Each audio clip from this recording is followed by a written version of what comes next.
नमस्कार विद्यार्थी मित्रांनो. सावित्रीबाई फुले पुणे विद्यापीठाच्या अंतर्गत 27 डिसेंबर 2020 रोजी स्टेट इलिजिबिलिटी टेस्ट म्हणजेच सेटच्या परीक्षा घेण्यात आल्या. 27 डिसेंबर 2020 या रोजी आयोजित केलेल्या इतिहास या विषयाच्या प्रश्नपत्रिकेतील सेट ए मधील प्रश्नांच्या संभाव्य उत्तराबद्दल आपण यामध्ये चर्चा करणार आहोत. यामध्ये प्रश्न क्रमांक 2 पॅलिओ बॉटनी मध्ये टिंबटिंबचा अभ्यास केला जातो. तर या प्रश्नाचे उत्तर प्राचीन वनस्पतीचे अवशेष असण्याची दाट शक्यता आहे. कारण प्राचीन स्मारकांचा अभ्यास, त्यांचं संवर्धन ह्या सर्व बाबी आर्किओलॉजी म्हणजे पुरातत्वशास्त्रामध्ये केल्या जातात. प्राचीन नाण्यांचा अभ्यास करणाऱ्या शास्त्राला नाणकशास्त्र म्हणतात. न्यूमॅस्मॅटिक सोसायटी ऑफ इंडिया नावाची एक संस्था आहे, ती नाण्यांचा अभ्यास करते. आणि प्राचीन लिखाणाचा अभ्यास हाही विषय पॉलिओबॉटनीचा होऊ शकत नाही. त्यामुळे पॉलिओबॉटनी हा प्राचीन वनस्पतीचे अवशेष यांचा अभ्यास करते, अशा प्रकारची दाट शक्यता आहे. त्यानंतर टिंबटिंब हे स्थळ महाराष्ट्रातील ताम्रपाषाण युगीन संस्कृतीवर प्रकाश टाकणाऱ्या महत्त्वपूर्ण पुरातत्वीय स्थळापैकी एक आहे. तर या प्रश्नाचे उत्तर इनामगाव हे आहे. त्यानंतर प्रश्न क्रमांक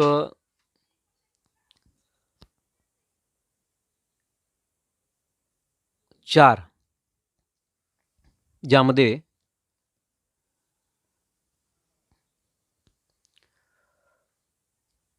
प्रश्न दिलेला आहे की या हडप्पाकालीन स्थळावर सापडलेल्या अग्निकुंडाचे सामुदायिक कार्यक्रमाशी निगडीत विशेष महत्त्व आहे.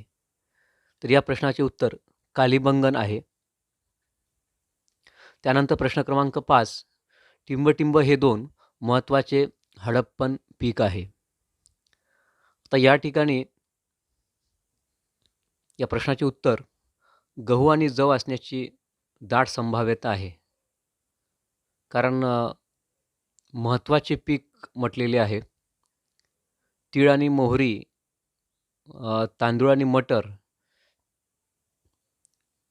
या या पर्यायांचा फारसा या ठिकाणी विचार होऊ शकत नाही. कापसाचा किंवा कापसाच्या उत्पादनाबद्दल जरी जगामध्ये सर्वप्रथम सिंधू संस्कृतीतल्या लोकांनी सुरुवात केली असली, तरीही ऊसाचे फारसे काही पुरावे सिंधू संस्कृतीमध्ये आढळत नाहीत. त्यानंतर प्रश्न क्रमांक 8 जो आहे त्यामध्ये राजधानी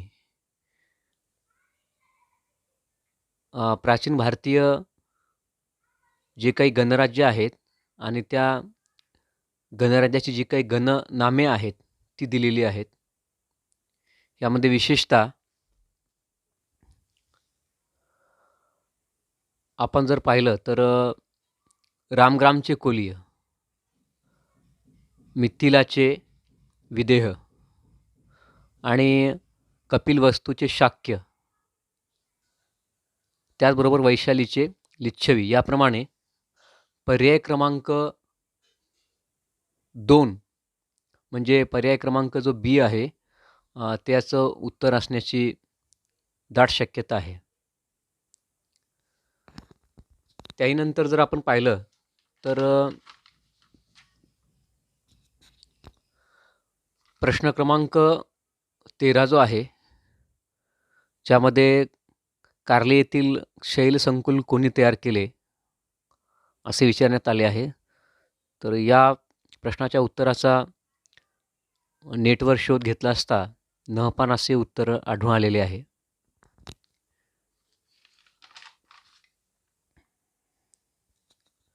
त्यानंतर प्रश्न क्रमांक 17 मध्ये सातवाहनांच्या समकालीन असलेल्या नागार्जुन या विद्वानाने लिहिलेली खालील रचना कोणती नाही हे आपल्याला ओळखायचं होतं. तर या ठिकाणी सेतुबंध हे जे पुस्तक आहे ते वाकाटक घराण्यातील राजा प्रवरसेन यांनी लिहिलेले आहे. त्यामुळे सेतुबंध हा पर्याय चुकीचा आहे. त्याही नंतर प्रश्न क्रमांक 18 मध्ये टिंबटिंब राजवंशाच्या नाण्याच्या मागील बाजूवर मत्स्यचिन्ह दर्शविले असते. तरी या प्रश्नाचे उत्तर पांड्या असण्याची दाट शक्यता आहे, कारण पांड्यांचे चिन्ह हे मासे होते आणि शिवाय काही त्यांच्या नाण्यांवर मागच्या बाजूला मास्यांचे चित्र आहे असे उल्लेख आढळतात. त्यानंतर प्रश्न क्रमांक 19, खालीलपैकी कोणते मंदिर पल्लव मंदिर स्थापत्याचे उदाहरण आहे? तर यापैकी कोरंगनाथ मंदिर श्रीनिवास नल्लूर हे जे मंदिर आहे ते पल्लवकालीन मंदिर नाही. प्रश्न क्रमांक 20, प्राचीन काळातील पुढीलपैकी कोणी रेशमाच्या व्यापारावर एकाधिकार केल्याचे दिसून येते?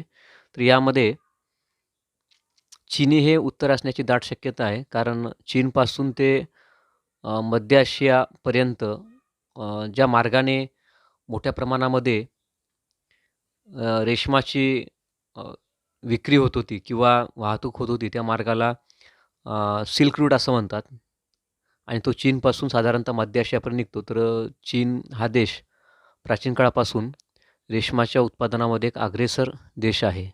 तर या ठिकाणी 20व्या प्रश्नाचे उत्तर हे चीनी असण्याची दाट संभाव्यता नाकारता येत नाही. त्यानंतर प्रश्न क्रमांक 21, प्रश्न क्रमांक 21 मध्ये प्रश्न विचारलेला आहे की खालीलपैकी कोणत्या भारतीय अभिजात तत्त्वज्ञान प्रवाहात कर्मसिद्धांताला नाकारण्यात आलेले आहे? तर या प्रश्नाचे उत्तर हे चार्वाकाचे तत्त्वज्ञान असे आहे. त्यानंतर प्रश्न क्रमांक 22, आचार्य लकुलिश टिंबटिंबचा संस्थापक मानला जातो. आचार्य लकुलिश हे शैव पंथातील विशेषतः पाशुपत पंथ जो आहे त्याचे संस्थापक मानले जातात.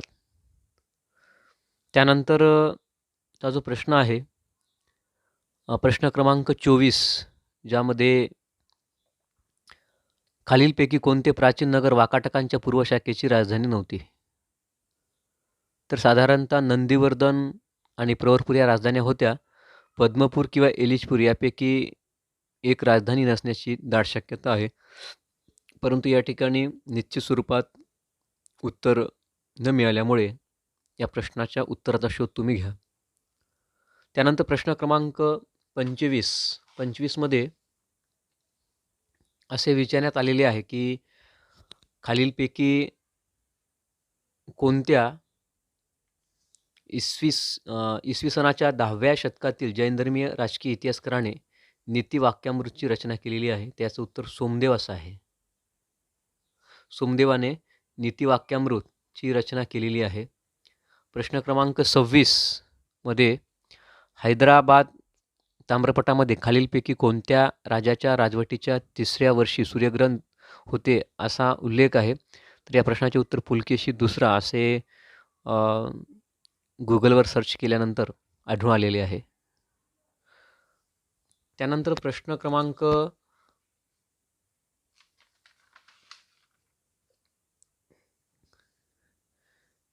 29, पूर्व मध्ययुगीन बंगाल प्रदेशामध्ये मत्स्यन्याय म्हणजे टिंबटिंब होय. तर या प्रश्नाचे उत्तर पर्याय क्रमांक बी म्हणजे गोंधळाची परिस्थिती ही असण्याची दाट शक्यता आहे. म्हणजे एक प्रकारची अराजकता, गोंधळ वगैरे असे अर्थ मत्स्यन्यायाचे काही पुस्तकामध्ये दिसून येत आहेत. त्यानंतर प्रश्न क्रमांक जो 30 आहे, या प्रश्न क्रमांकामध्ये प्रसिद्ध जैन विद्वान आदिपुराणचे लेखक जिनसेन जे आहेत ते कोणत्या राजाच्या दरबारात होते, असा प्रश्न विचारण्यात आलेला आहे. तर ह्या प्रश्नाचे उत्तर हे राष्ट्रकूट राजा अमोघवर्ष पहिला असे आहे. प्रश्न क्रमांक 31 मध्ये नियंत्रणाच्या दृष्टीने चोळ शासकांनी राज्याची वेगवेगळ्या प्रदेशामध्ये किंवा विभागात विभाजन केले होते. यात कोट्टम म्हणजे काय? तर आता कोट्टमचा अर्थ नागरी परिसर असण्याची दाट शक्यता आहे, कारण कोट्टम म्हणजे विभाग असं दिलेलं आहे. माळरान व कृषी परिसर असण्याची शक्यता बिलकुल नाही. डोंगराळ परिसर पण नाही आणि ग्रामीण परिसरासाठी कोरम असा एक शब्द आलेला आहे. तर साधारणतः नाडू, वळनाडू, कोट्टम असे काही शब्द आपल्याला चोळांच्या राजकीय इतिहासामध्ये सापडतात. त्यानंतर नालाराई दिव्य प्रबंधम हे खालीलपैकी कोणत्या धर्मपरंपरेशी जोडले गेले आहे? तर साधारणतः याचे उत्तर शैवपंथ असण्याची शक्यता आहे, परंतु कन्फर्म नसल्यामुळे या प्रश्नाच्या उत्तराचा शोध तुम्ही स्वतः घ्यावा.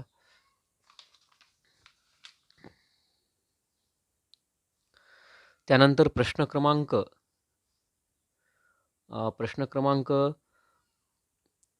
36 सिसदा आणि पैबोस निधी कोणी सुरू केली?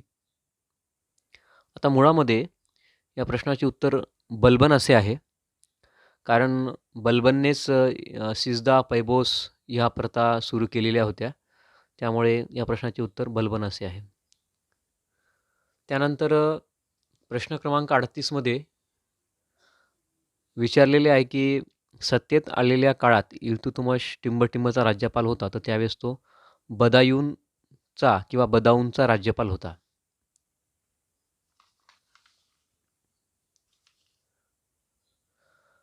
आता पुढील जो प्रश्न आहे, प्रश्न क्रमांक 39, ज्यामध्ये प्रश्न विचारण्यात आलेला आहे की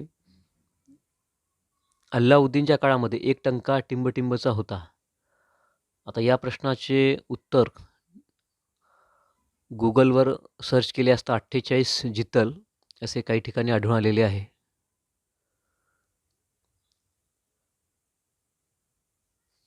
त्यानंतर प्रश्न क्रमांक 45 मध्ये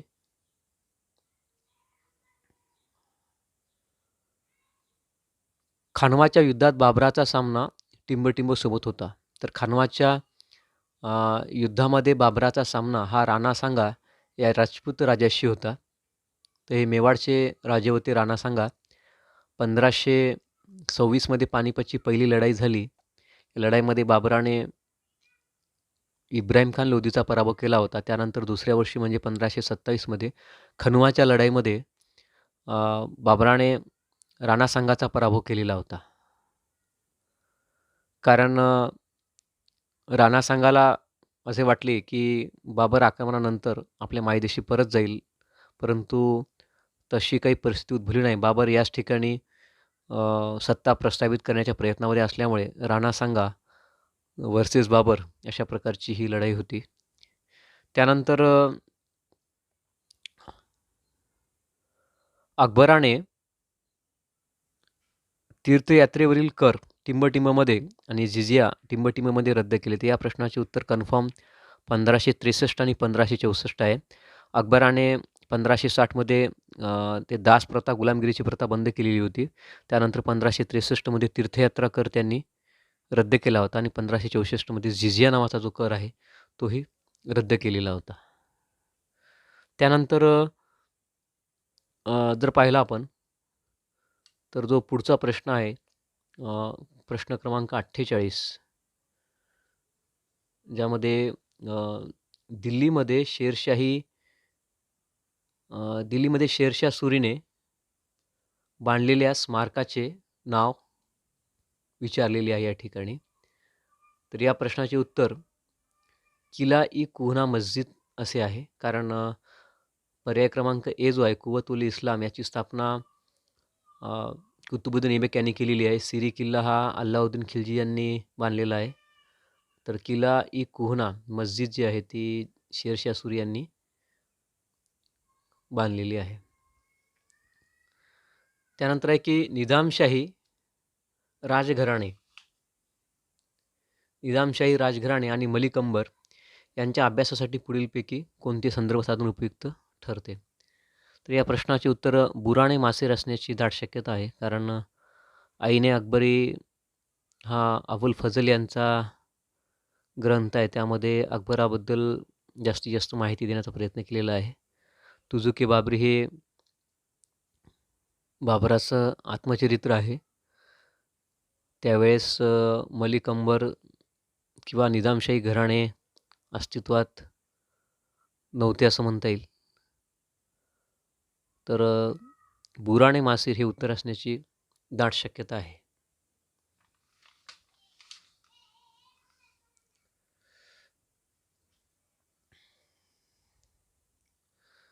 त्यानंतर जर पाहिला आपण तर प्रश्न क्रमांक जो 51 आहे, ज्यामध्ये दौलताबादचा चारमिनार हा जफर खान याने उभारला, त्याला टिंबटिंब म्हणून ओळखले जाते. तर या प्रश्नाचं उत्तर अल्लाउद्दीन हसन बहमन शाह असण्याची दाट शक्यता आहे. मराठ्यांनी गोव्यावर टिंबटिंबमध्ये हल्ला केला. तर या प्रश्नाचं जे उत्तर आहे ते थोडंसं संदिग्ध असू शकते. परंतु